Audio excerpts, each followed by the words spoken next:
Good evening and welcome back to another session of object-oriented programming class. Today's class is going to be very interesting, as in today's class I'm going to discuss the various concepts we have covered till date. Basically, it is kind of revision class in which I will revise the various concepts in brief.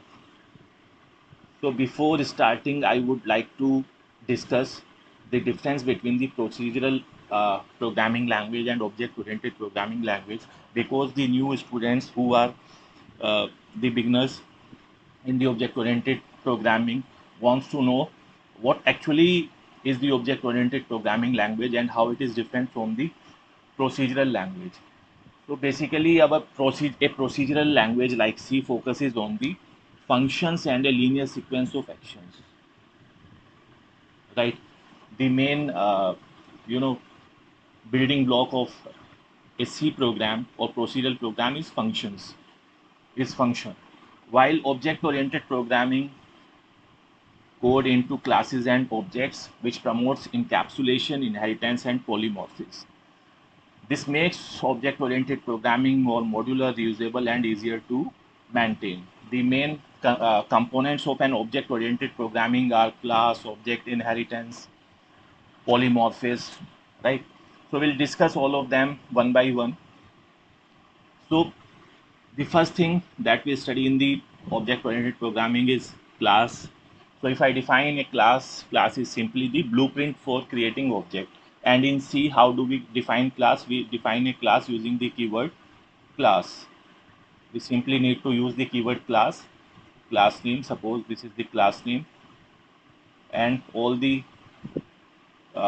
body of the class, all the codes that we want to include in the class will be written between these two brackets. This is the body of the class, and class contains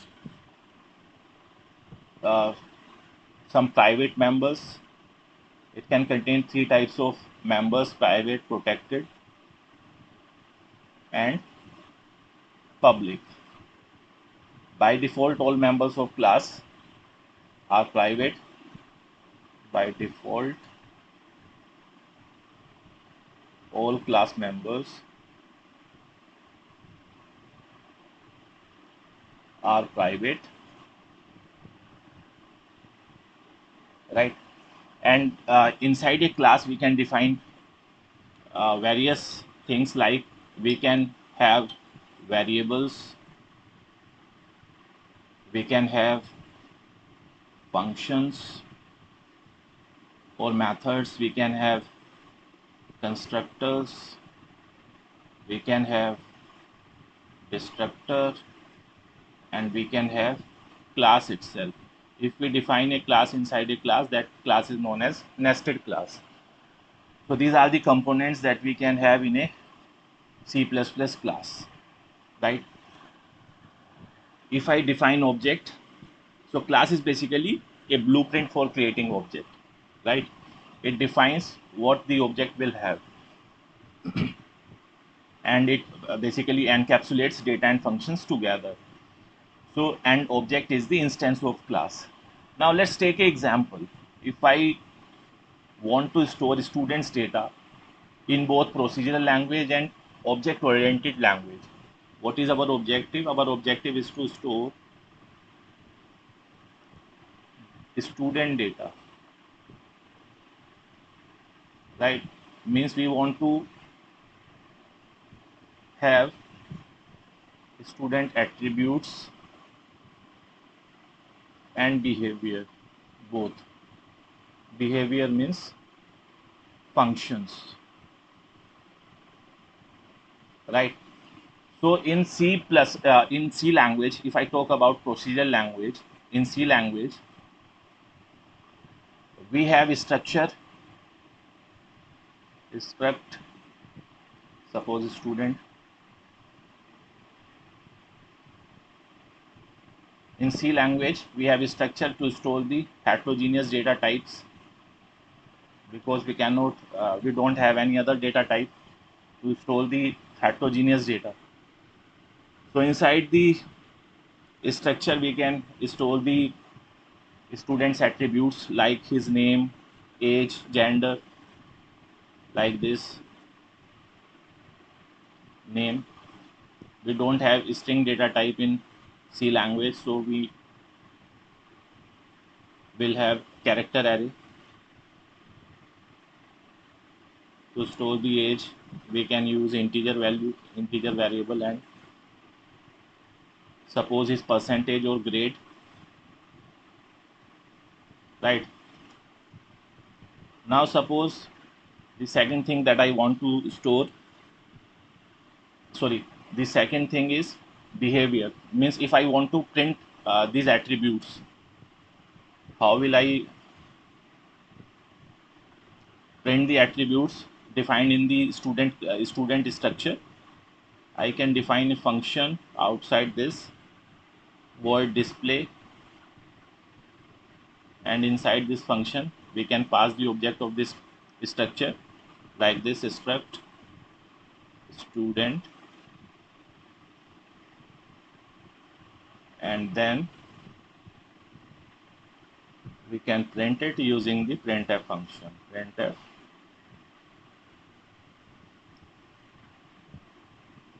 name is equal to percentage s, age percentage t, and grade percentage f, and they are stored in the name, sorry, s dot name,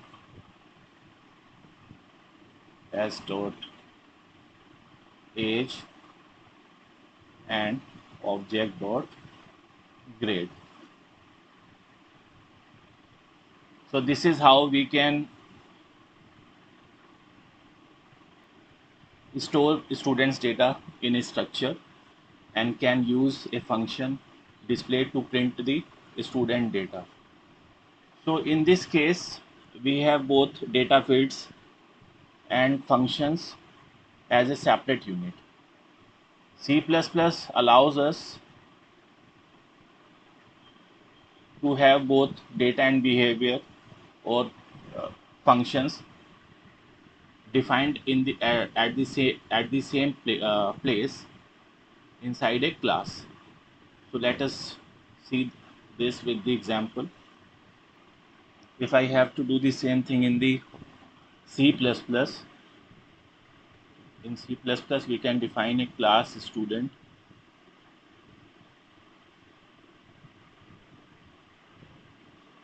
Inside this we can define various various parameters or data fields like name, age, and grade.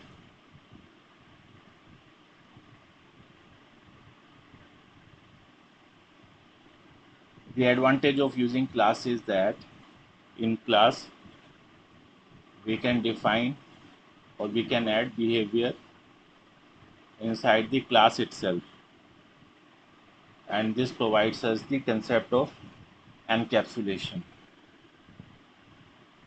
Here we can print the data members like this: name,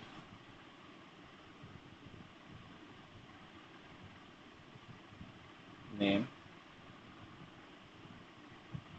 age is equal to age, and grade is equal to grade, and that's it. This is our class. If we want to use them, we need to create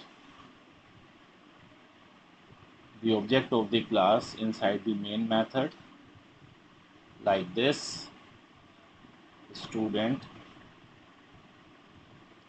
object, initialize them,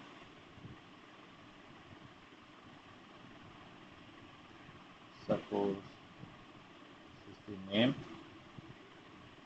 ob dot age is equal to 21 and grade suppose 97.5, and then we can print using the function display, right? So this is the difference between the C approach and C++ approach. Basically C++ facilitates us to bind variables and functions together into the single unit, and that is the biggest advantage of object-oriented programming over the procedural programming. Now let's discuss the next concept, that is inheritance. So basically inheritance provides us the concept of reusability. We use the existing class to create a new class. In C++, we can implement the inheritance like this. Suppose we have a class A,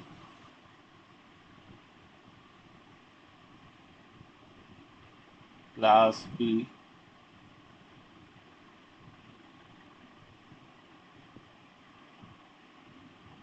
we can inherit class A in class C like this using column public A. So using the with the inheritance, all the members of this class A are now part of class C. While inheriting a class, we can use three keywords: private, protected, and public. I have made a separate video on inheritance. I will provide its link in the description box so that you can go and check it in detail. So basically, private, protected, and public.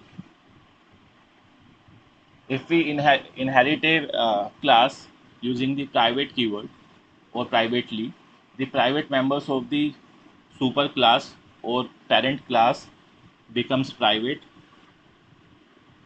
Protected members also becomes private in the subclass, and public members also become private in the subclass. If I use protected keyword here in place of public, then private members of the superclass or parent class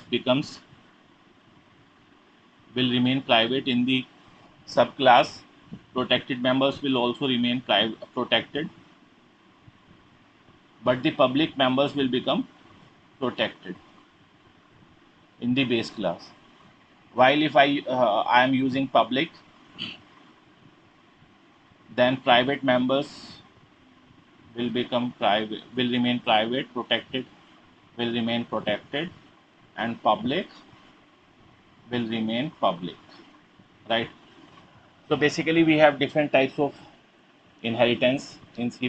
We can implement different types of inheritance in C++, like this is known as single inheritance. When we have a single parent class and a single child class, this is known as single inheritance. When we have a parent class, when we have more than one level of inheritance like this is known as multi-level inheritance. Just a second.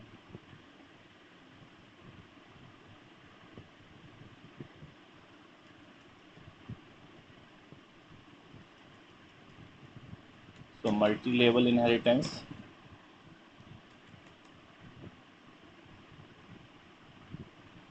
After this,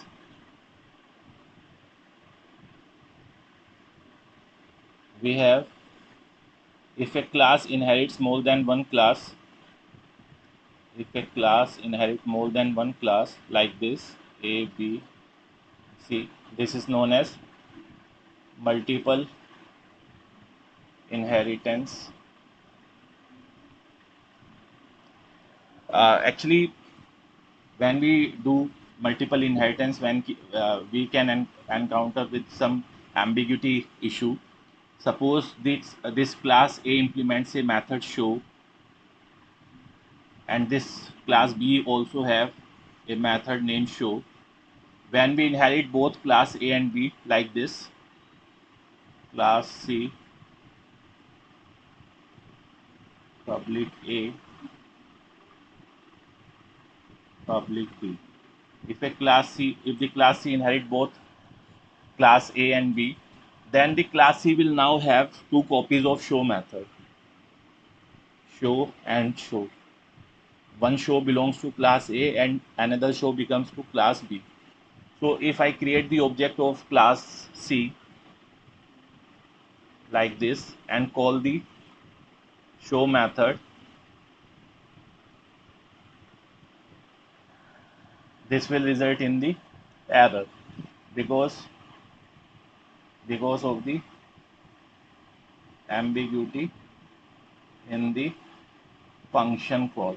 Because of the ambiguity in the function call, compiler will be confused which version of the which show version it has to call. So if we want to resolve this ambiguity, we can use the scope resolution operator. We can use the scope resolution operator.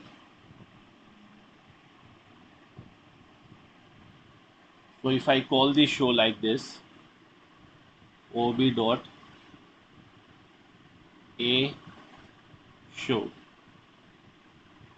now this will work fine because we are explicitly telling the compiler that the show method which belongs to class A, we are talking about the show method which belongs to class A.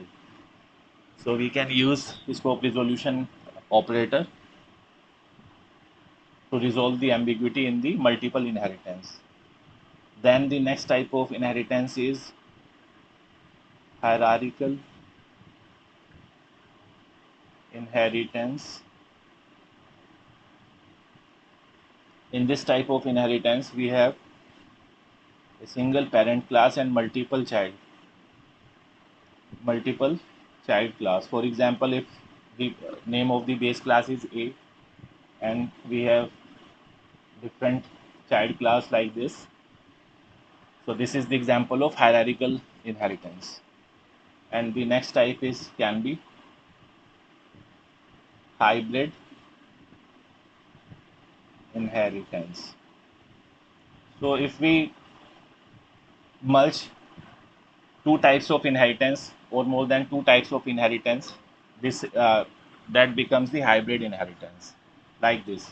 Suppose this is multi-level, now it becomes multi-level plus hierarchical, right? So this is the example of hybrid inheritance. In inheritance, we have one more problem, that is the diamond problem. I have discussed about this in detail in our video of inheritance. You can go and watch it. What is the diamond problem?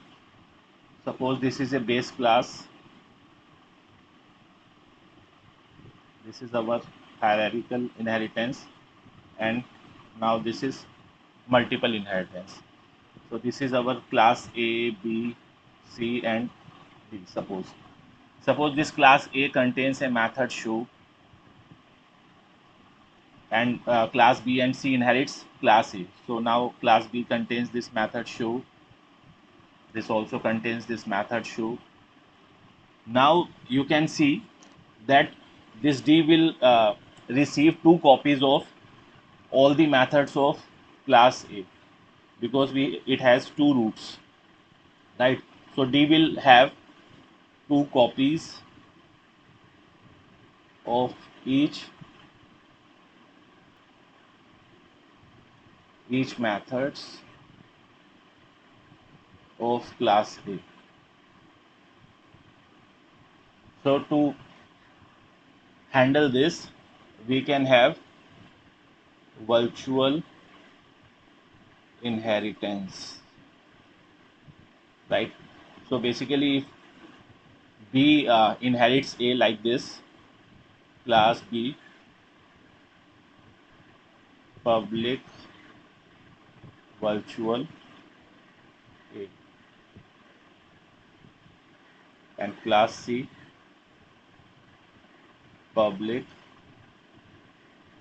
virtual B. So this virtual keyword or virtual inheritance ensures that only one copy of class A members are inherited in class D, right? Alternatively, so this will resolve the ambiguity here. Alternatively, we can use scope resolution operator to resolve ambiguity, but this will not stop. But I mean, the best way is that only one copy of class A members should be inherited in the class D. So if we are using the scope resolution operator, it will only resolve the ambiguity, but it will not uh, prevent the creation of multiple copies of a base class. So we should use virtual inheritance in case of the diamond problem. Now the next concept is the polymorphism. Okay, so basically polymorphism is of two types: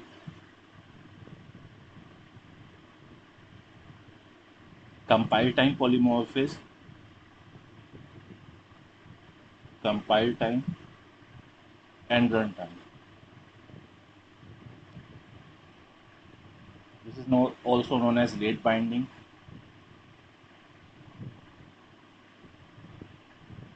or early binding. Further, compile time polymorphism can be divided into two categories: function overloading and operator overloading.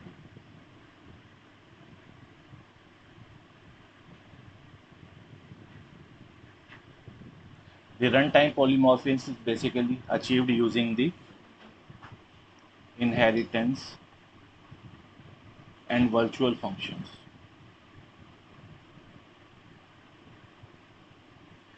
Basically, we in runtime polymorphism we do the function overriding. I have covered both compile time polymorphism and runtime polymorphism in detail in separate videos. I will provide the link of those videos. You are requested to go and watch those videos to uh, clear your doubts regarding this. Let me open the online compiler and will code basically.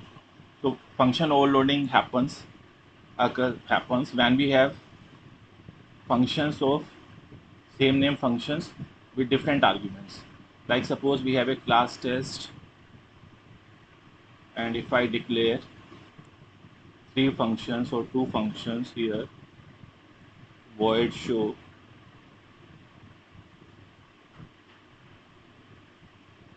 and void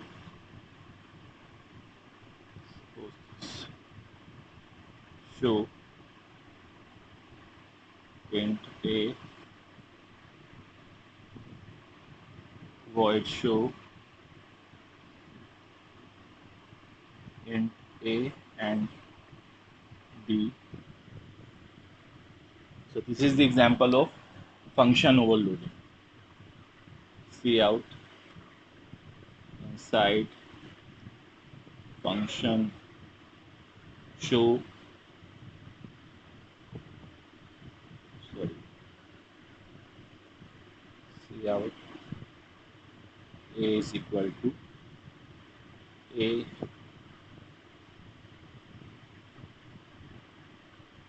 is equal to a, and b is equal to b. So basically how the compiler will decide which version of the show function is to be called. We'll create the object of test class like this, and if I call show like this, so here the signature of this show function is matching with this one, so it will call the first show method. Let me give the numbering 1, 2 and 3. This will call first version. Now if I call t dot show 10, this will call second version, and if I call t dot show 20, 30, this will call the third version, right? So this is our function overloading. Now let's talk about the operator overloading. Let's talk about the operator overloading.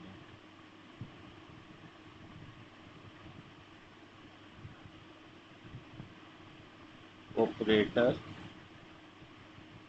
overloading. Basically, by overloading the operator, we can enhance its capabilities. The overloaded operator can be used to perform some additional functionalities. Like if I overload plus operator, normally plus operator is used to add two numbers. But if I want to add two complex numbers, or even if I want to add two matrices, then we can overload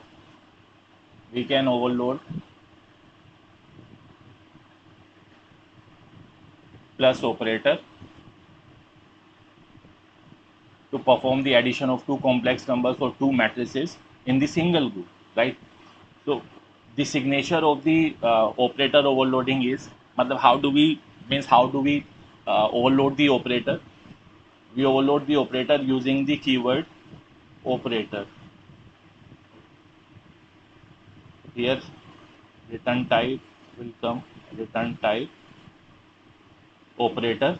Now next is the operator that we are going to overload. We can overload several operators, and inside this parameters, right? So this way we can overload the operators. Let me show you with the running example. This is our online compiler. In this example, I will add two complex numbers. So I am defining a class complex. This will have two members, real part and imaginary part.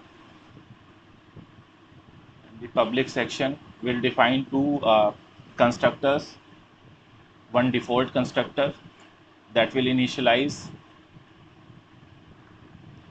real with 0 and imaginary part with 0, and one parameterized constructor, suppose real 1 and imaginary 1. Let's initialize the real and imaginary part with the actual values. R1 I is equal to I1. Okay. After this, we'll write a function to add to display the complex number. So void show I am using, and print the complex number like this. First first we need to print the real part, and then plus I and imaginary part, right? So this function will show demonstrate the this function will print the complex number. Now it's time to overload the plus operator. So when we will overload the plus operator, it will return the object of complex class. So I need to write complex as the return type, then operator plus and complex. Let's take the reference here. Okay, now let's return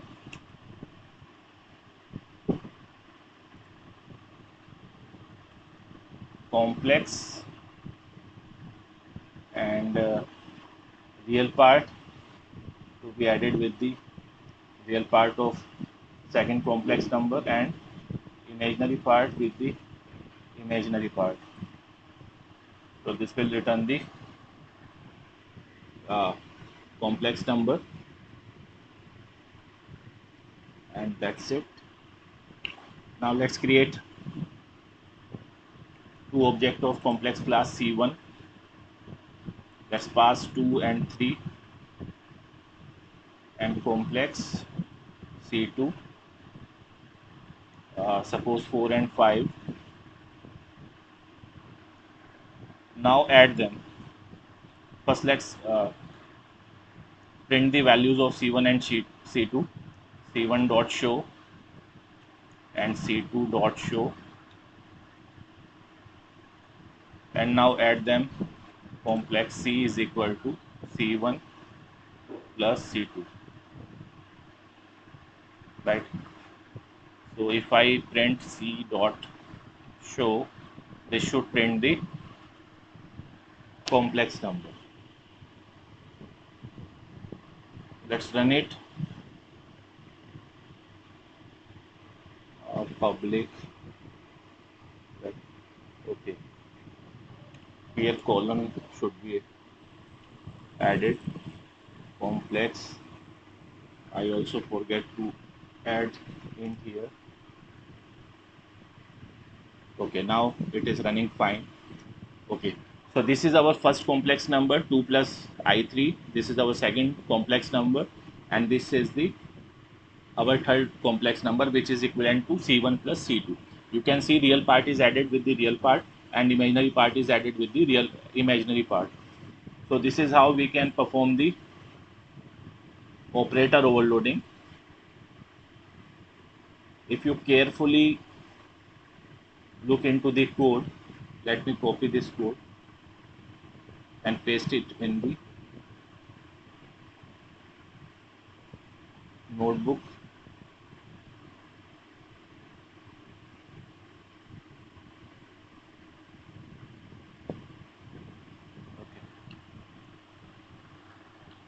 So basically how we have called the overloaded this operator plus function using this line C is equal to C1 plus C2.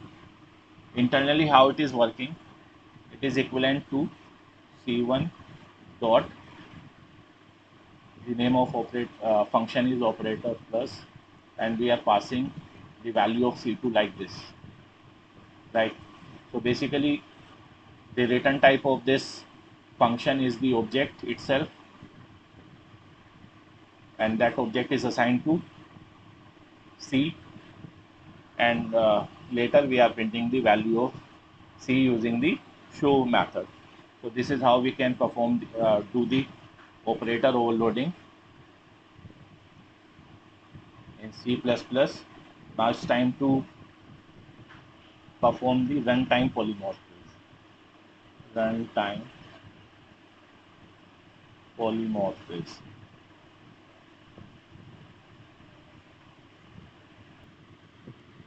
So runtime polymorphism is achieved using the inheritance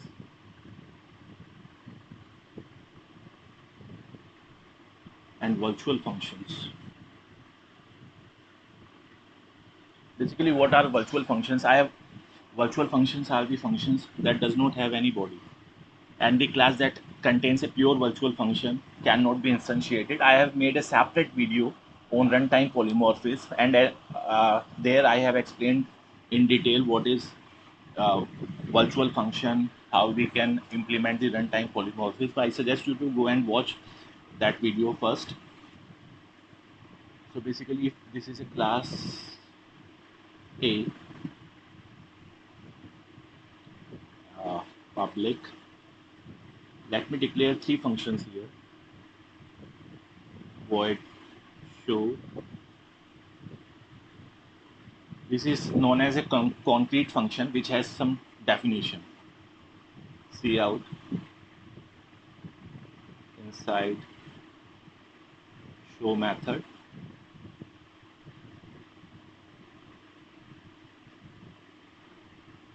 Let me define another function, virtual void show one, say Cout inside show one method of class A. Let's write here also class A. This is our virtual function. We have two types of virtual function: pure virtual function and virtual function. So virtual function can have some body, can have some definition, but pure virtual function will be declared like this: virtual void show2 is equal to 0. This is pure virtual function. If in a class there is a one pure virtual function, we cannot create instance of that class, and the class is known as abstract class. The class is known as abstract class, right? Basically, what is the role of virtual function or pure virtual functions? It gives the blueprint to the to the derived class, that the derived class has to implement to give the implementation of this virtual function. Now let's implement this in the derived class. Suppose class B public A. In the derived class, it is up to the programmer to override the show or show one function, because they have some definition. We need not to override them in the class B, but it is mandatory to override this show2 function because it is a pure virtual function. Otherwise, we will not be able to create the object of the object of the class B. So I am overriding basically all the three methods, and we'll see what will happen. Public void show Cout inside show method of class B void show one Cout inside show one method of class B,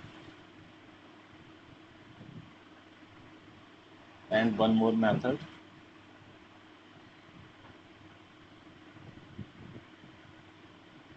void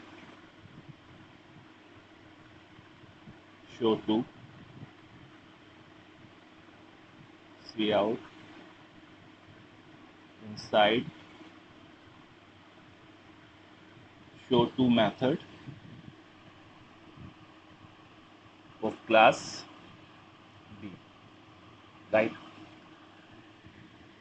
So if I draw this hierarchy, this is our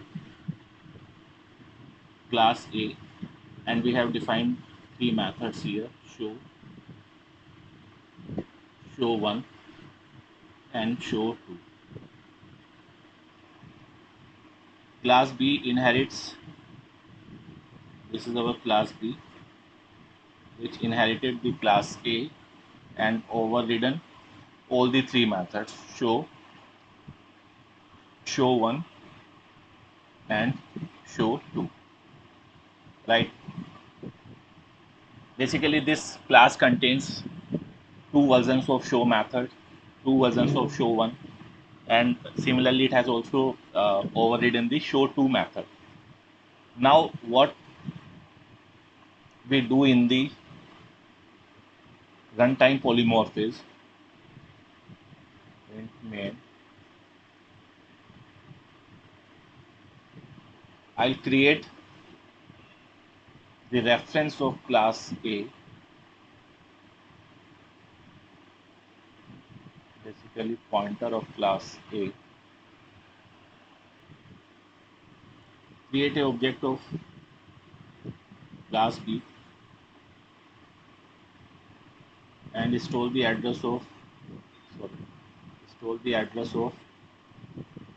class B in pointer A. Means now this is a pointer to derived class. This is a pointer to derived class. Now let's call this function show 1 and show 2. So the first call will call the A's show method. A's show method. Why? Because because show is not virtual. The second call will call B's show 2 method. Show 2 method of class B, and this will also call show 1 method of class B, and this will call show 2 method of class B. Right? If I implement some another class like C, and create the object of class C, and we say A is equal to address of C. Suppose we have another class C which implements all the three methods. Then using the base class pointer, I can call all the methods that belongs to class A like this: A show, A show 1, A show 2. I mean, if I summarize this, suppose we have a class A, and this has method show 1, show 2, and there is one more method. Suppose I am adding one more method, display. So class A basically have four methods. We have a class B which implements all the three methods: show 1, which over it is show 2, and it has its own method, my display. Right? This show method is concrete, this show 1 method is virtual, and show 2 is pure virtual. and both this show and display method are normal method or concrete method,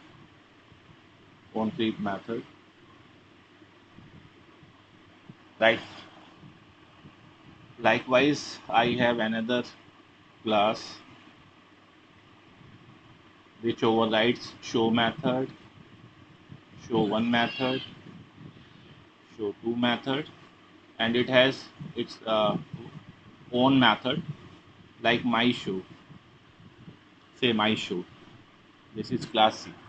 So what we do in runtime polymorphism, we create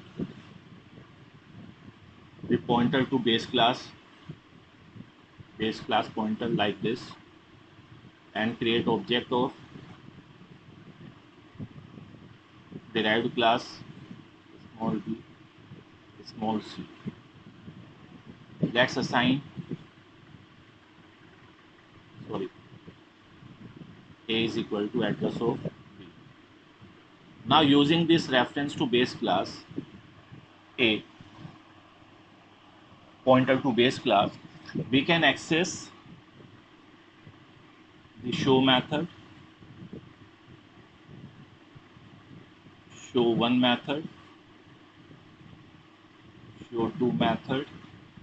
We can also access the display method, but we cannot access the my display method. We cannot access the my display method because this my display method is the exclusive method of class B, and the base class does not have any information about it, you can say. So if we are using the base class pointer, we can access only those members which are inherited from the base class, and its overridden copy if they are virtual. So this will call the A's version of show. Why? Because show is not virtual. This will call B's version of show 1. This will also call B's version of show 2. But since the display method is the concrete method, it is not virtual, so it will call the A's version.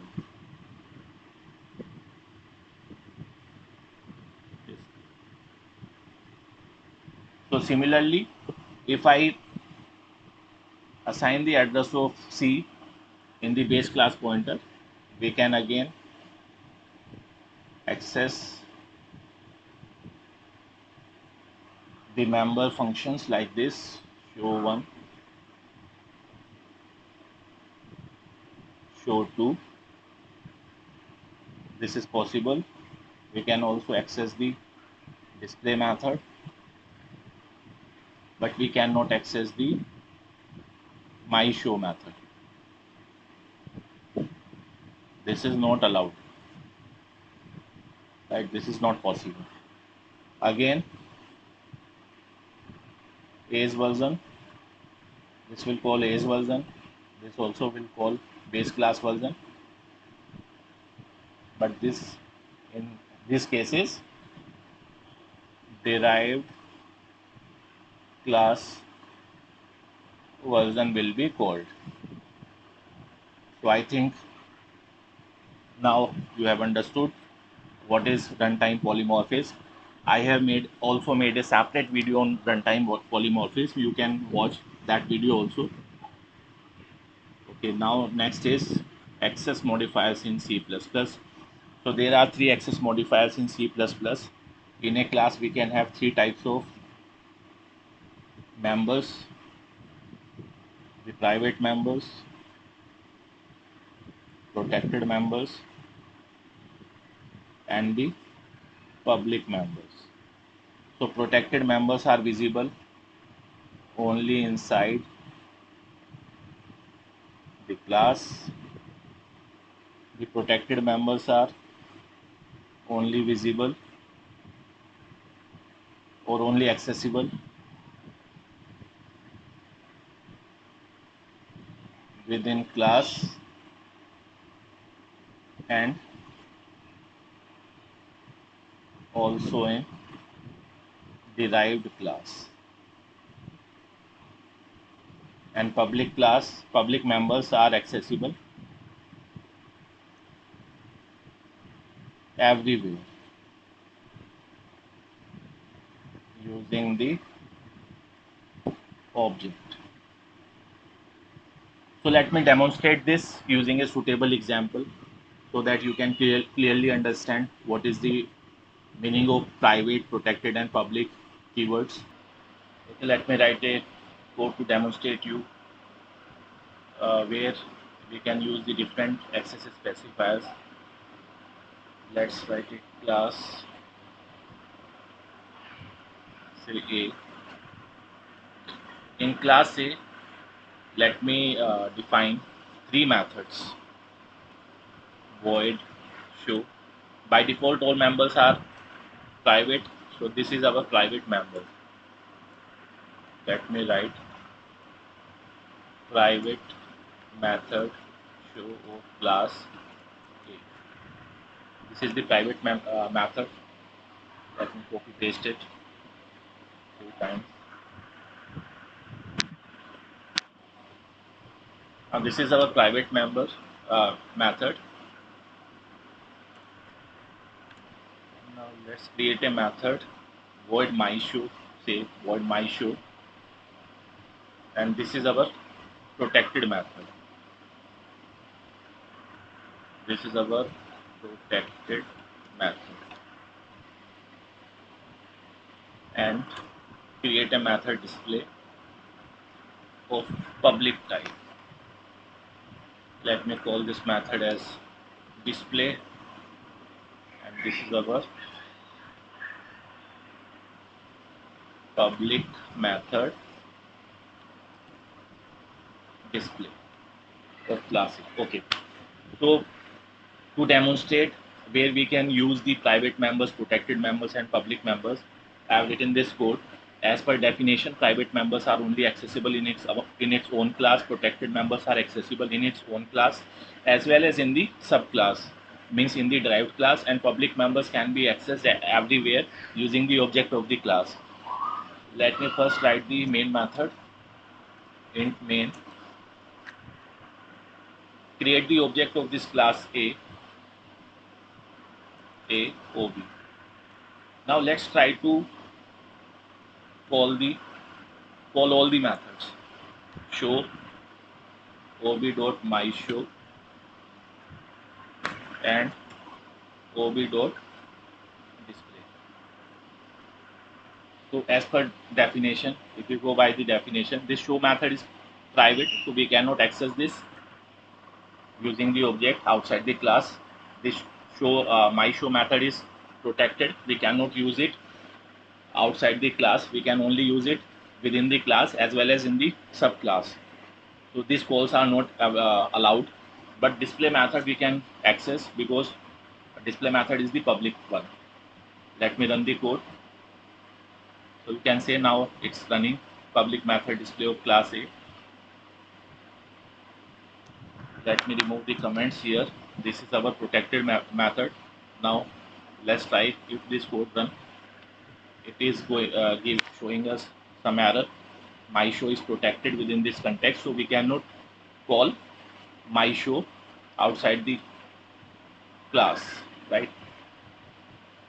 And same with the private member, they can also not use the private member outside the class. Show method is private within this context, right? So this proves that we can only use public methods or public variables outside the class directly with the object of the class. Now let's create one more class, class B, which inherits class A. Now this class B becomes the base class or derived class of class A. So inside this class, inside class B, as per the definition, we can access the protected member inside this class. So let me define a method, say my display, void my display. Inside this my display method, let's call all the, since we have inherited class A privately publicly, so all the three methods, our private method, protected method, and public methods, are now part of class B. Let me call all of them. My show, first show, my show, and display. So as per definition, we can access the public methods everywhere. So this is possible. We can call the display method. We can also call the my show method, which is the protected one, because class B is the derived class. So as per definition, we can use the protected members inside the same class, inside within the class, and as well as the derived class. But we cannot access the show method here because it is the private one, private function. Now let me run this code. So you can say,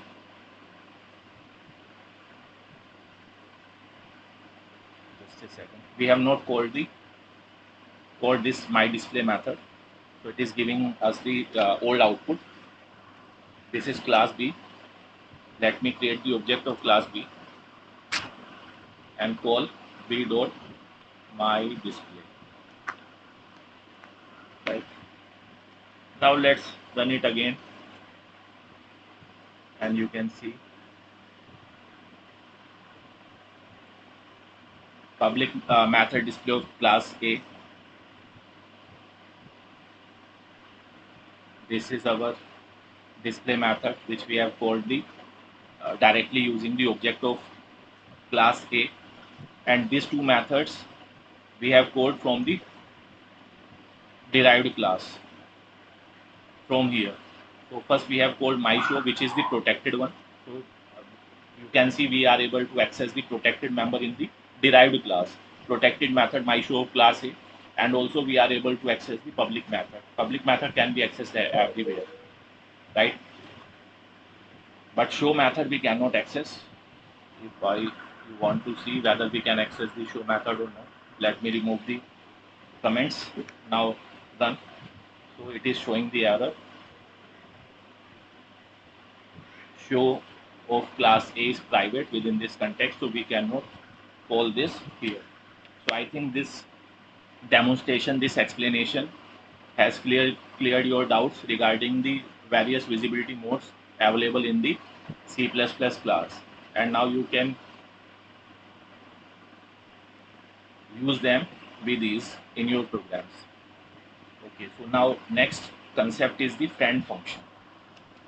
Our next concept is the friend function and friend class. We'll cover both of them.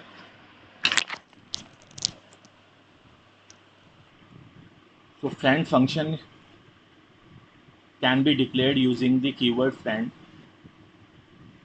like this: friend void show.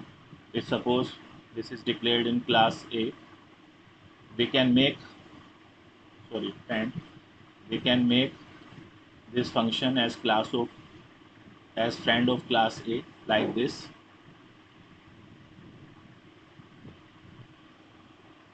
The friend function can access the private and protected members of the class, which is normally not possible, right? The private members cannot be accessed outside the class, and protected members can only be accessed within the class and in the derived class. But if a function is defined as friend, it can access both the private and protected members. The third point is, it is not a member of the class itself. I mean, this is not a member function of this class.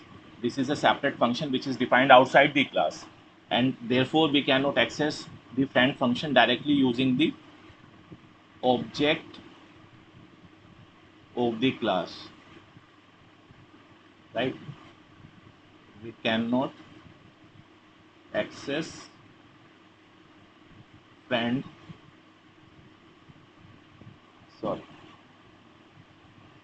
cannot access friend function using object of the class directly, right? The second uh, thing that I want to discuss, a function can be friend of multiple classes. Multiple classes. I means a single function can be declared as friend of multiple classes, and therefore that function will be able to access the public and protected members of all the classes in which it is declared as friend. Also, we can have friend classes. We can also have friend classes, and we can declare inside a class. If I declare a class some code, we can declare a class as friend of class A like this, friend class B. So if we declare a class as friend of some another class, it can access all the members of that class. I have made a separate video on friend functions and friend class, and in that video I have demonstrated all the uses of friend keyword in details. So you are requested to go and watch this to clarify your doubts regarding the friend function and friend class. But as of now, let me take a simple example to demonstrate how friend function is used using our online compiler.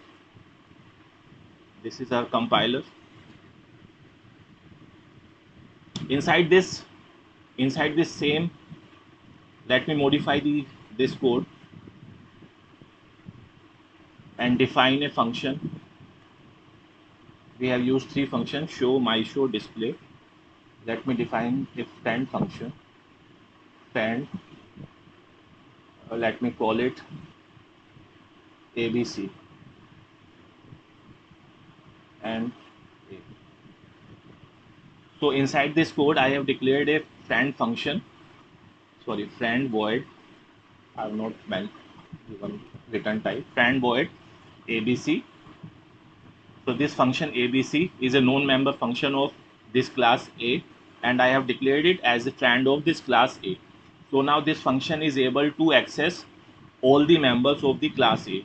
Means it can access the public methods, but it will also be able to access the private and protected members. So define friend function void ABC A OB. So inside this function now I can access all the functions like show ob dot show is our private member, my show is protected, my show, and our public method display.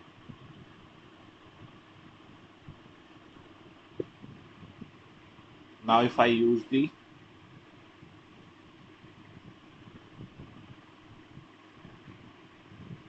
I can simply create the object of A and call the ABC function and pass this object. So now this function should be able to access all the type of functions, public, private, and protected. You can see we are able to access private and protected members outside the class using the friend function, right? In a similar way, we can declare this friend function as friend of multiple classes.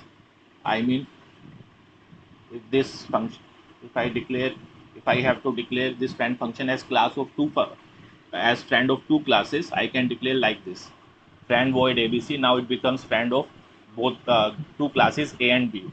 Let me define class A also, class B also, class B, and let me use a function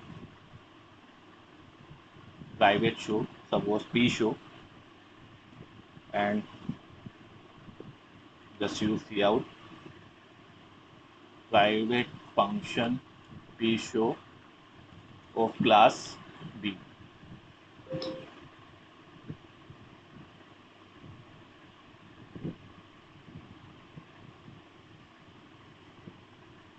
That's it.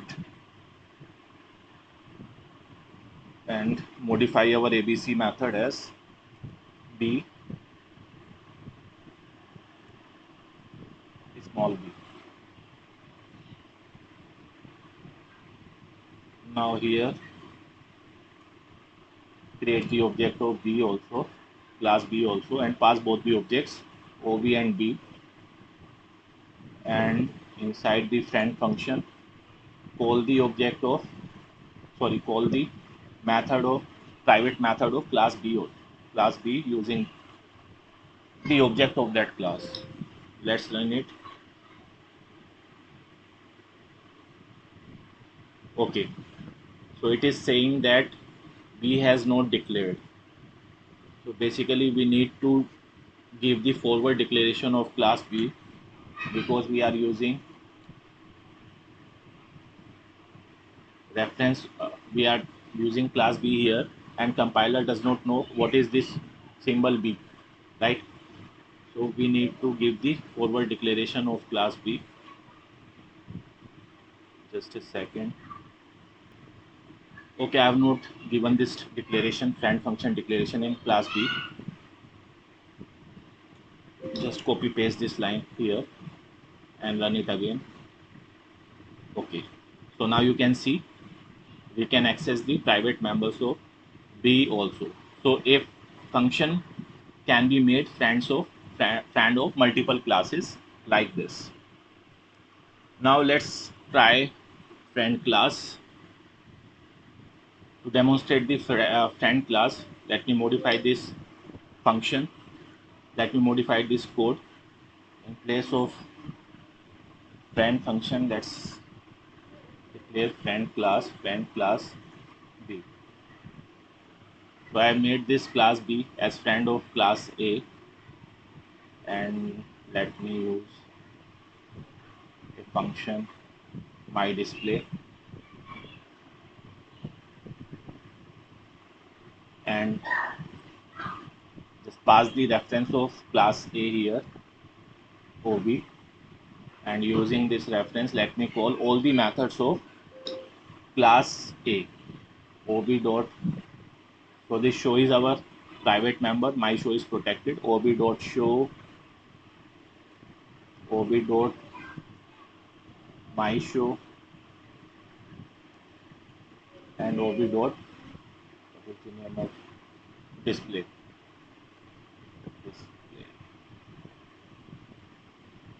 We don't need this friend declaration here. We can also remove this one. So we have created the object of class A, and now using the object of class B we have to call the my display function, my display, and pass the object of class A. So this, since class B is the friend class of class A, it can access the private and protected members of class A. Let's run the code. Just a second. My display OB. Okay. Actually, this my display is also private here, so we cannot access it outside the class. So we need to make it public. And now I think it should run. Okay. Now it is running fine. So you can see that the friend class of a that the friend class can access all the members, public, private, protected, of the friend class like this.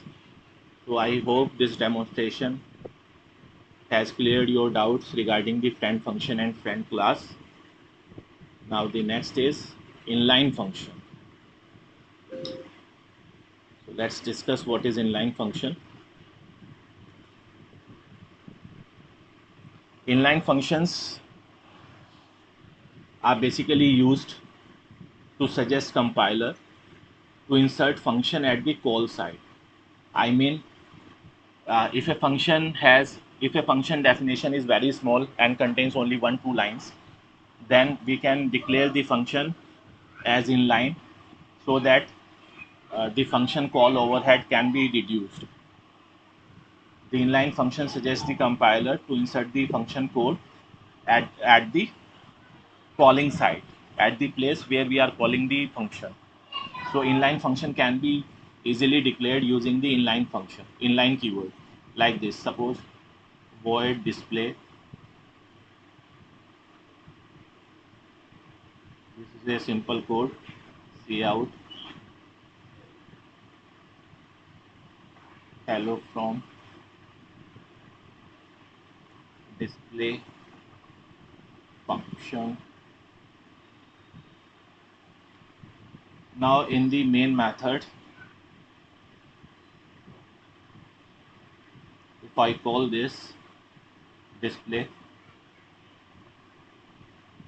this will print hello from display function. So basically at this place we are calling the display function. So compiler will call this function, the control will jump to this function and then print the message. Now since this code contains only one line, uh, if we declare this function as inline using the keyword inline, then compiler will insert this code at the calling side, and this will reduce the function call overhead. So this is the use of inline function. By default, all the functions of a class, in a class, all the member functions are by default inline. It is worth noting here that inline keyword just simply sends a suggestion to the compiler. It is up to the compiler to accept or reject the suggestion, right? It is not necessary that compiler will always accept the suggestion and will always insert the function code at the call site. The functions of a class are by default inline. We need not to write inline in the function definition. So if I write some function like void show, this is by default inline. But if you have defined some function like this void display and want to give its definition outside the class, then you can use inline function like this, inline void. We have to use class scope resolution operator to tell the compiler that we are defining display method of class A, cout inside function A, right? So this is the use of inline function. Now the next use is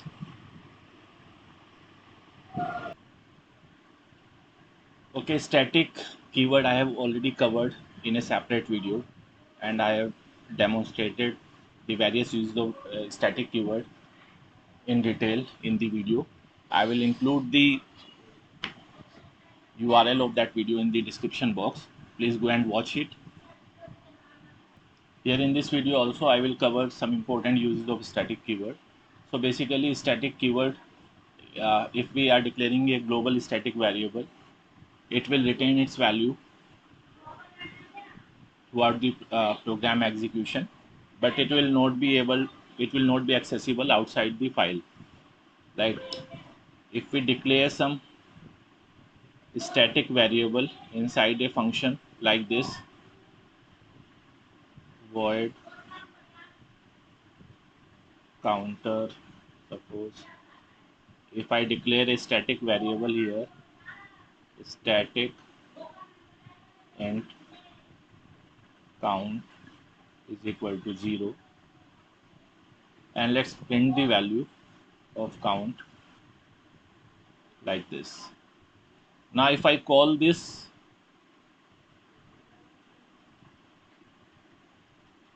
function in the main method using a loop for for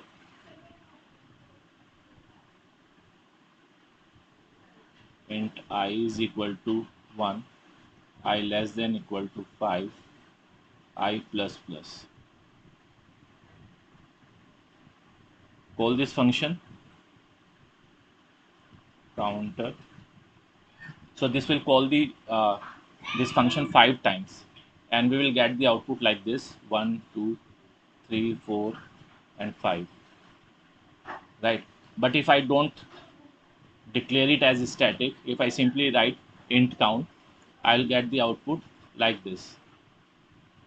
So if we declare a variable as static in the local functions, it retains its value between the function call. So this is one use of static keyword. Now let's see how we use the static keyword in the class. So inside a class,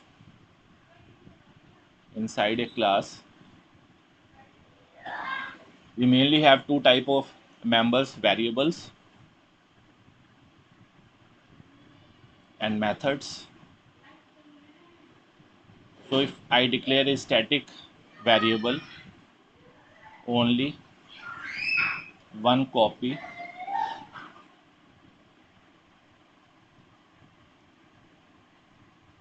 of a static variable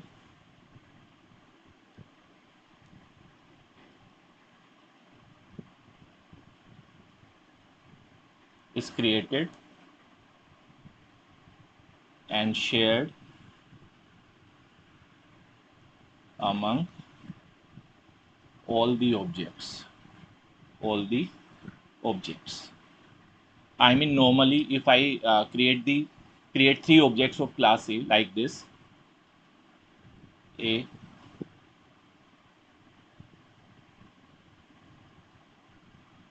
A1, A2, A3.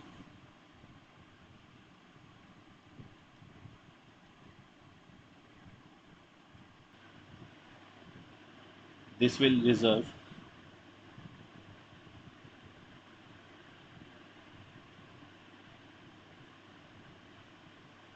memory locations to all the objects like this.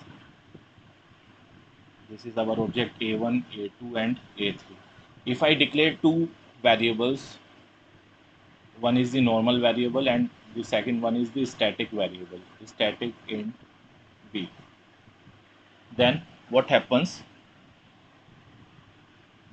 Separate copy of variable A will be created for all the objects, right? But only one copy of static variable will be created. And if I make some changes in this copy of B, it will be reflected to all the objects. Now, public, let's use a function to print the value of both A and B. Void, let me declare all everything as public here. These variables are also public. Void show and print the values of A and B. Suppose A is equal to A and B is equal to B and L.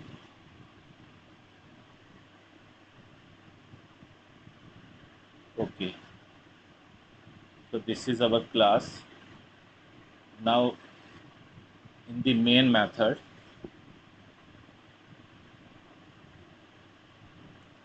let's create three objects of class A like this: A1, A2, and A3. Set the values of A and B. Suppose A1 dot A is equal to 10, A2 dot A is equal to 20, and A3 dot A is equal to 30. So A of A1 is equal to 10, A of A2 is equal to 20, and A of A3 is equal to 30. Now set the value of static member using any object like this. A1 dot b is equal to 50. So here our b becomes 50. Now if I print the values of a and b using all the objects like this, a1 dot show, a2 dot show, and a3 dot show. So it will print a is equal to 10, b is equal to 50, a is equal to 20, b is equal to 50, a is equal to 30, b is equal to 50, which proves that same copy of b is being shared among all the objects, and only one copy of the static variable is created, right? If I make some changes in the b later in the program using any of the object like this, suppose a2 dot b is equal to 100, then it will change b here 100, and now if I again call the show method using all the objects, a3 dot show, this will print a is equal to 10, just a second, b is equal to 100, a is equal to 20, b is equal to 100, a is equal to 30, b is equal to 100. So this proves that only one copy of the static variables of class is created, right? Also there is one more thing, the static variables of class must be declared outside the class. The static variables of class must be declared outside the class.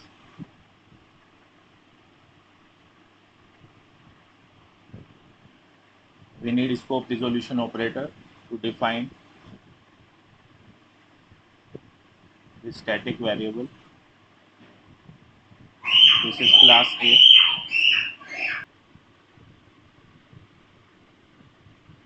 Like this. Static variables must be declared outside the class like this. So this is a static variable. If I talk about a static function of class, static function of class. So a static function of class, suppose I declare a function like this, static void show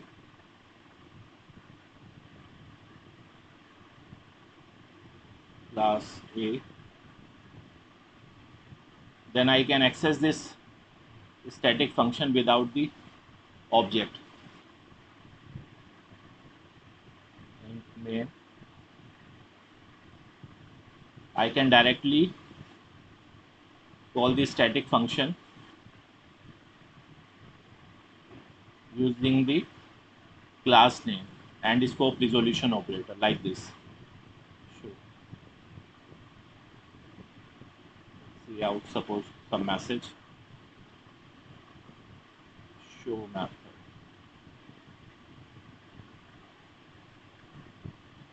So this is all about the various uses of, this is all about static keyword.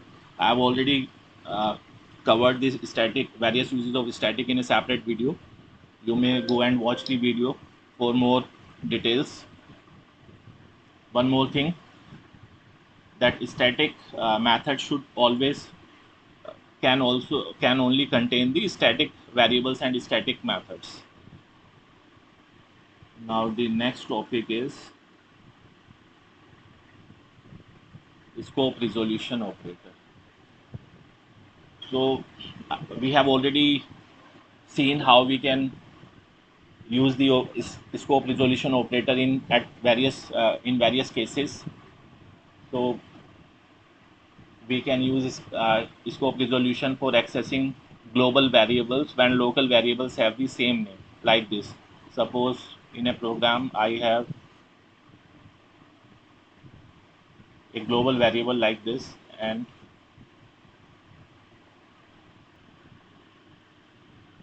This is our main method. This is our global variable.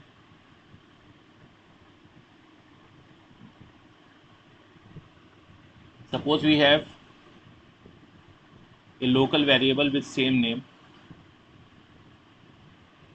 Let's try to print the value of a. Local a is equal to a. This will print the value of a as 20, right? Now if I want to print the global a in the main method, how I can print? You can print using the scope resolution operator. Global a is equal to, use the scope resolution operator, and we can print the. So this is first use to access the global variable when local variables have the same name. Define functions outside the class. So I have already demonstrated this. If suppose I declare a class like this, class A, and in the public section, suppose void show. So show is the member function of class A, but it does not have any definition. If I want to define this function show outside the class, I can do this using the scope resolution operator. A show, and here I can give some definition like this, show map. This is the second use, accessing class static members. So I have already demonstrated this here in the previous example.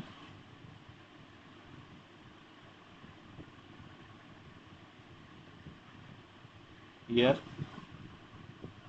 we can access the static members using the scope resolution operator like this. Show is the static member of class A, and we can access the static members of class using the class name like this. If I have to access the variable, some static variable, I can also print using this. So this is how we can use scope resolution operator in different cases, right? So I think now you have understood what is the significance and uses of the scope resolution operator, and our next topic is the nested class and local classes.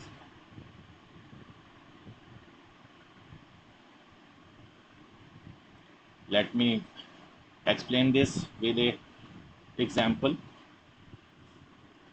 So nested class and local class, let me demonstrate you using our online compiler. So just remove this code.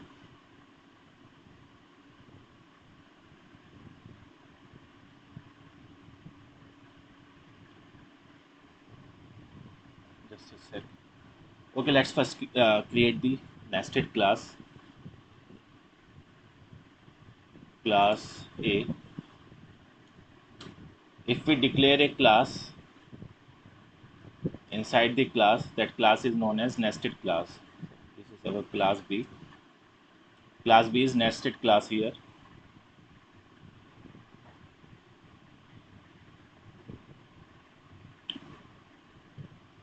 The public section of nested class, void show, and define the show function inside function show of nested class B, right? Slash n for next line. Okay, so this is our nested class. Now we can create its object at two places. We can create its object in the main method, means outside the outer class, and we can also create its object in the uh, inside class A.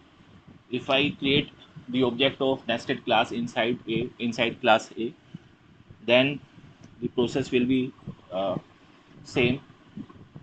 Like if I define a function void display and create the object of class B like this and call the show method here,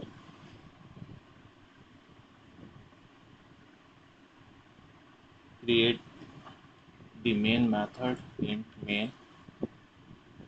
Inside main we need to create the object of class A, AOB, and now with the object of class A I will call the method display. Indirectly this method display will call the show method. We have created the object of nested class B inside the display method, and then we have called the show method. So if I run this, this is the output inside function show of nested class B. This is one way of creating the object of nested class. Now I can also create the object of nested class in the main method itself. So we have to create the object of nested class like this. A, I have to create the object of class B. So we have to explicitly tell the compiler that this class B belongs to class A, and then we can create the object small b, and we can now directly call the show method. So let's run it again and again. We have called the show method of nested class. So this is the output. So this is our nested class. Let me first copy this code in our notebook.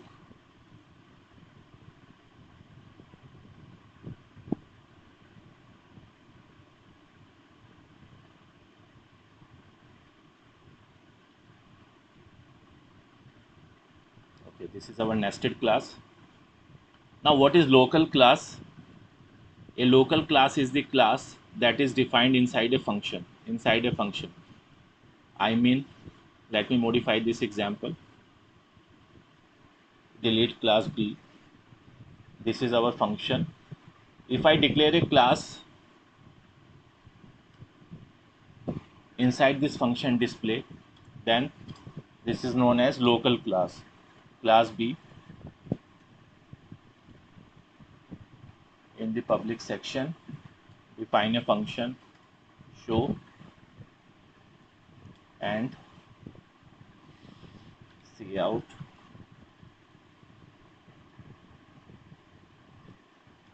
inside function show of local class B, right? So this is our local class B, and we can create the object of class B like this. This is already created, and can call the show method of class B, right? So now in the main method we only need to create the object of class A, and then we can call the display method, and inside display method we have used a local class. Then we created the object of local class and call its show function. So this is the code inside function show of local class B. So this is how we can use the nested class and local class in our program. Let me also paste this here.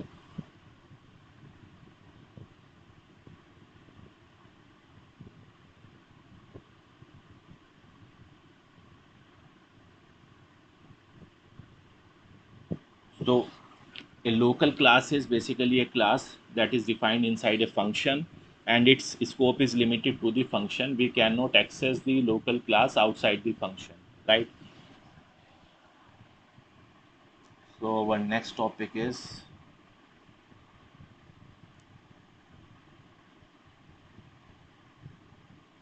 pointers to object. Pointers to object. So this is very simple. Let's create a pointer to object. Is basically pointer is a variable that holds the address of the object, and then we can access the member using the arrow operator, right? Let me take the two scenario. This is our class A. Class A.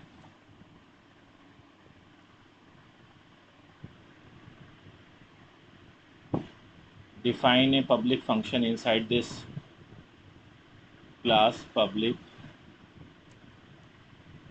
suppose void show,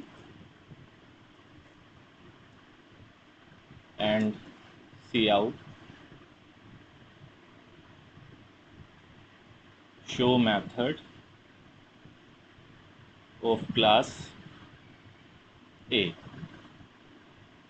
right? Now how will we access the class A? Will create the main method.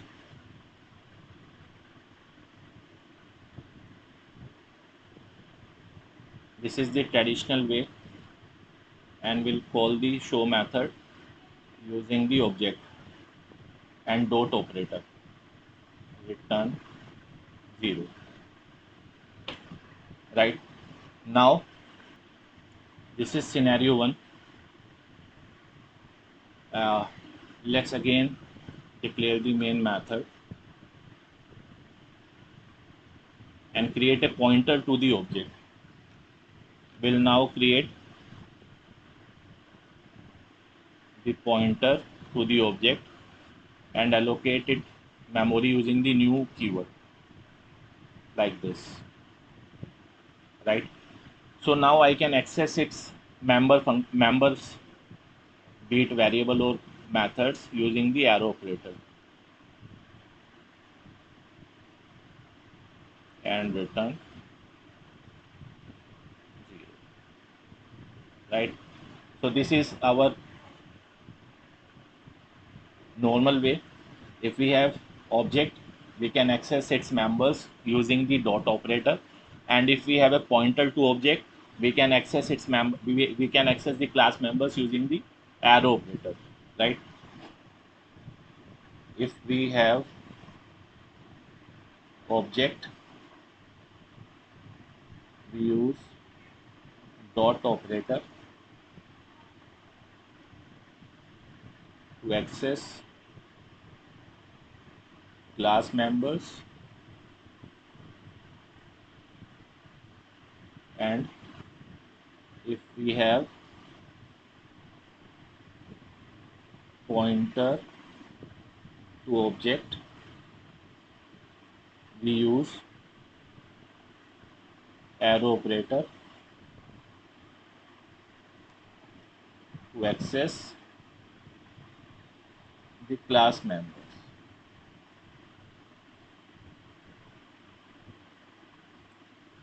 So it is very simple. Let me also demonstrate it using the online compiler. Delete it. Suppose void show cout side method show.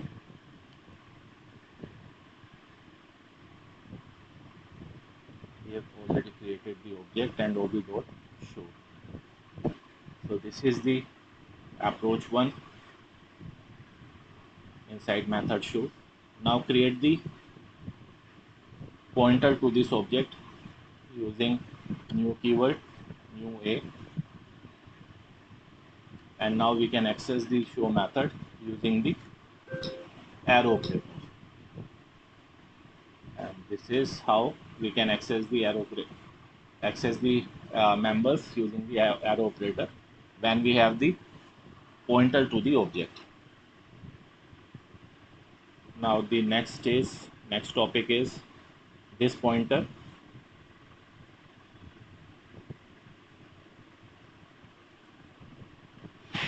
This pointer I have already discussed in detail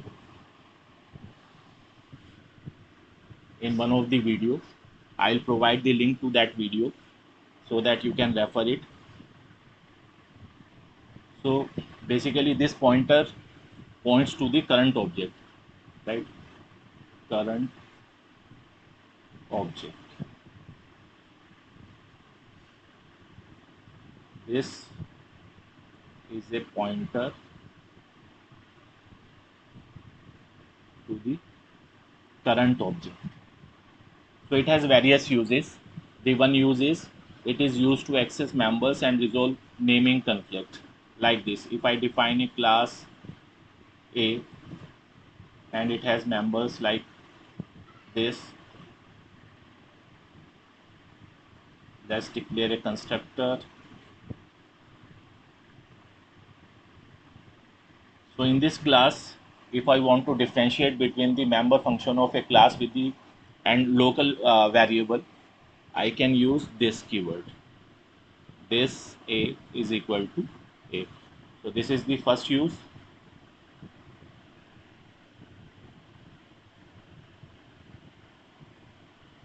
We can also pass this as argument, and we can use this for method chaining. Let me show this using our online compiler.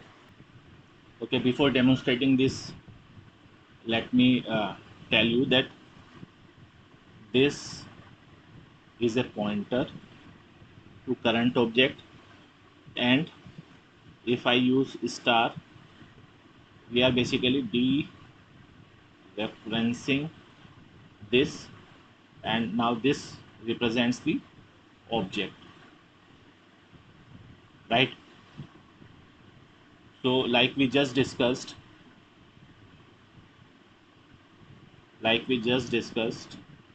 that if we have a object, we access its members using dot operator, and if we have a pointer, we access the class members using the arrow operator.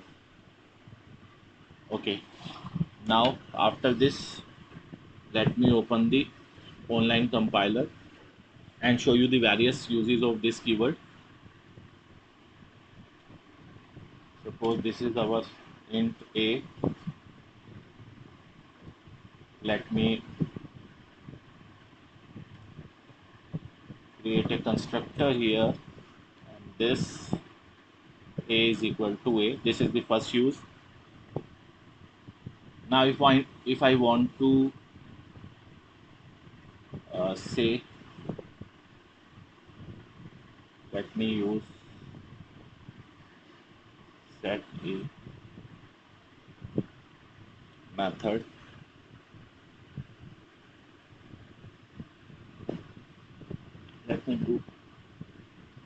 Let me also use a default constructor. A is equal to 0 and a method set A which will return the name of the class is A. This will return the object of class A, right? And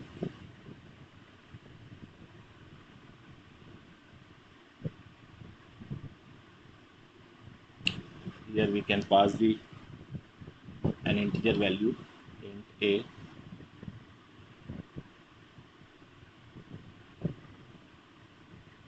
So this A is equal to A. This is another method to set the value of A. I have also declared the constructor, sorry, not void, A set A. This is the return type is object, and here I will return the object like this. Return this. After setting the value, we are returning the object. And now the show, let's create a method void show and print the value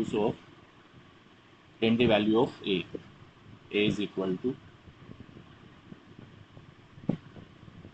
a.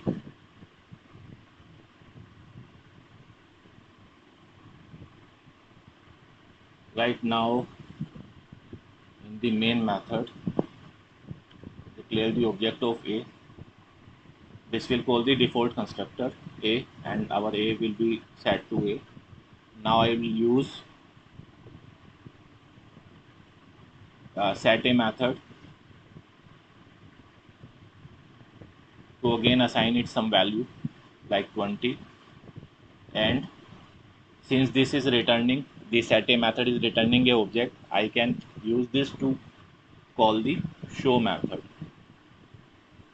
right?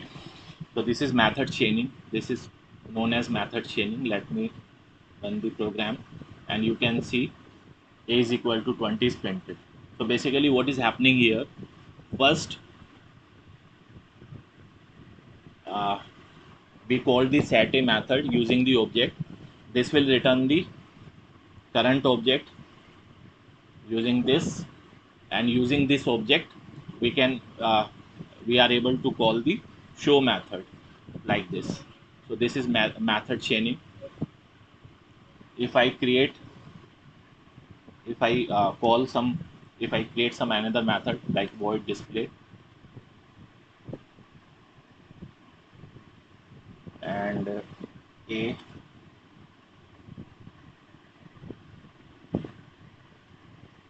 suppose reference of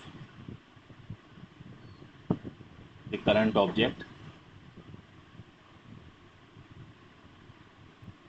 and now I want to demonstrate how we can pass the uh, this as parameter. So I have created a display method, and inside this method will pass the reference of this class, and using this object I will call some another methods, say my show. My show is not there, so my show. Okay. So let me declare my show void my show, and inside this function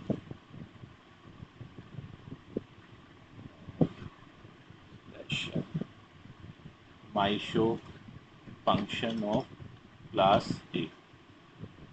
Now since we have passed the object here, I can call display function. Let's call display function here using the current object, this, right? Okay. So okay. So what we have done, we have created 2-3 methods here: set a, show, display, and my show. This is method chaining. This is our method chaining. We have first call set a method. This set a method will return the current object. When this will return current object, using that object we can call the show method. And what is happening inside show method is printing the value of a, and inside the show method itself we have called the display method with the object, with the current object this. And in the display method, using this object, we have called some another method my show, and this my show method is printing some message. So now let me run this code, and it will print a is equal to 20 and my show function of class A. So I think now you have understood the various uses of this keyword. The first use is we can use this to differentiate between the class members and local variables if both have the same name. The second use is we can pass this as parameter to another function, and the third use is we can use this keyword for method chaining, like I just demonstrated. Now next is dynamic memory allocation. This I have already covered in the previous example. We can create dynamic memory using the new keyword like this. If suppose this is our class and this is the object, we can create dynamic memory with the new keyword like this. This new keyword will simply create a block, simply initialize memory, reserve memory location, and will return the pointer to that memory location, and that pointer will be stored, this memory location will be stored in this pointer OB, right? Suppose the address of this location is 2000, this 2000 will be stored here in this pointer OB. The advantage of using new keywords over malloc function that we use in C language is that uh, this new keyword can also invoke the constructors. So if I pass some value here like this 5, it will call the parameterized constructor of class A, right? The second use is, the second advantage of using new keyword over malloc is that malloc keyword returns the void pointer. Malloc returns void pointer, and we need explicit typecasting. We need to explicitly typecast the void pointer to the desired type. But here, when we are using the new keyword is returning the specific type pointer, right? So these are the two advantages of using new keyword over the malloc function.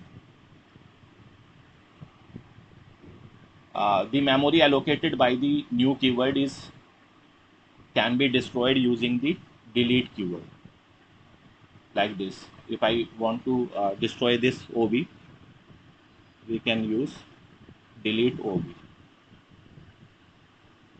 right? Similarly, if we are creating, if we want to create array of pointers, then we can do like this, and the array will be deleted using this delete method, right? Delete and array symbol. So after this, the next is reference and pointers.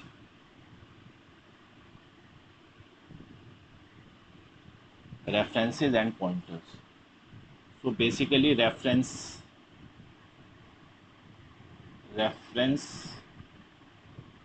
is simply the another name of the object,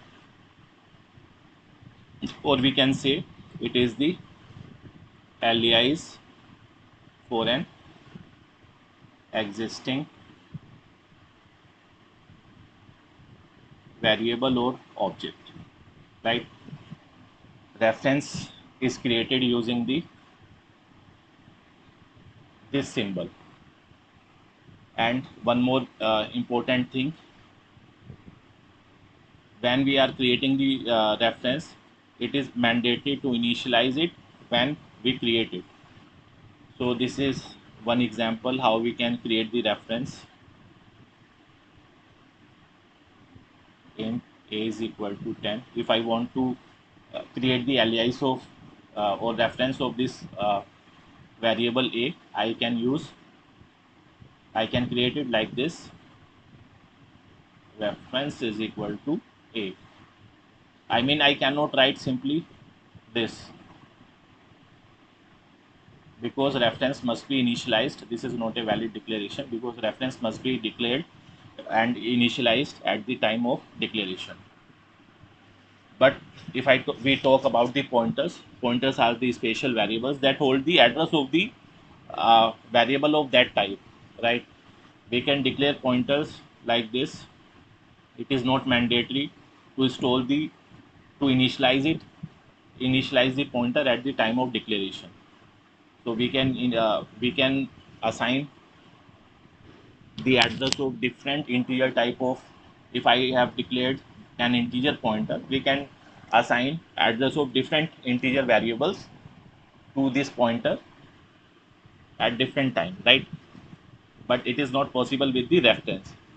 Reference is initialized only once when it is declared. So this is the difference between the reference and pointers. Now the next topic is arrays of object. So suppose we have declared a class A and it has a variable A and some method, say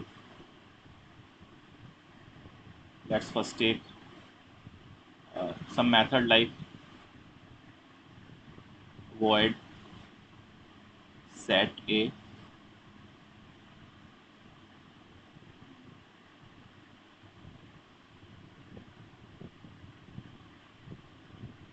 to initialize the value of A, and a method void show to print it. See out A is equal to A, right? Now how do I declare the object of this class? Like this, A OB, and using this object I can do something like this: OB dot set A 5 and OB dot show. This will print the value of A. In the similar manner, I can also create the object of an array of objects of type A. I'm calling it OB and 5. So this way we have created the 5 objects in the single group, right? And if I want to initialize and call all the A and show methods, I can use a loop like this: int I is equal to 0, I less than 5, I plus plus. I can initialize the A of all the objects like this: OB I dot set A,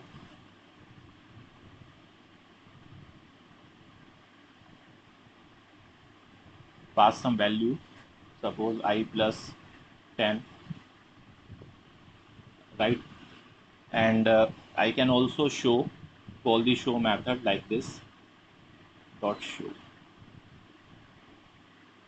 So this is how we can create the array of objects. This is very simple. Now the next topic is pointers to derived class, pointers to derived type. I have already discussed this. If we have an object of the class, like I am referring to the same class, if we have object of the class, we can access its member ob dot set A 5 and ob dot show, like this, right?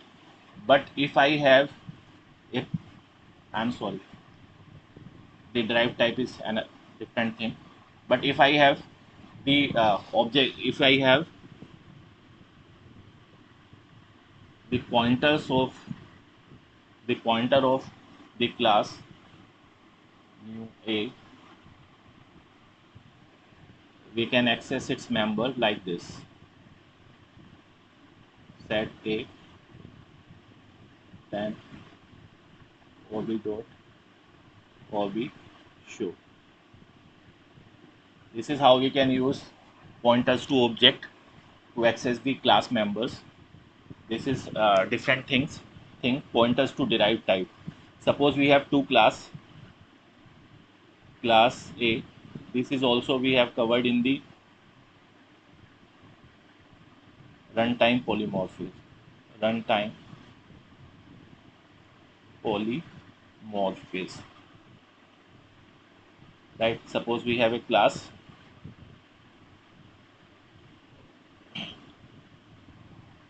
A and we have a public member. Suppose virtual void show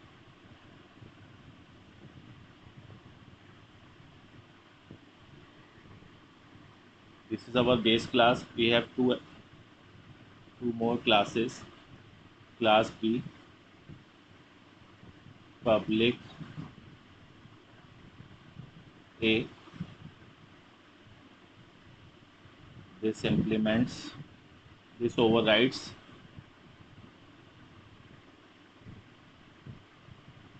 the function show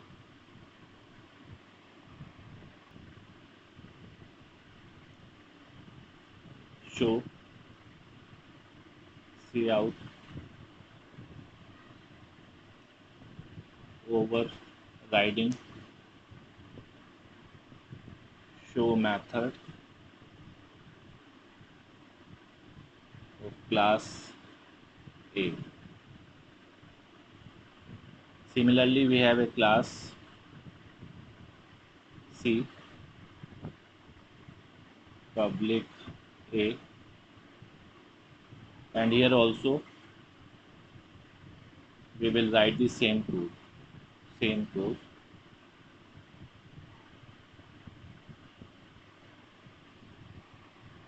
Now in the main method,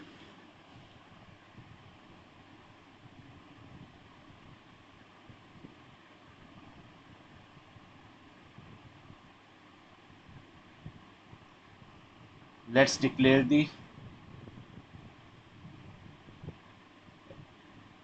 pointer to class A. We cannot create the object of class A because A contains a pure virtual function, and when a class contains a pure virtual function, it becomes abstract, and the abstract class cannot be instantiated. B and C suppose. So first we have assigned the address of class B to the base class pointer, and now we can access the base class variables like this: ob show.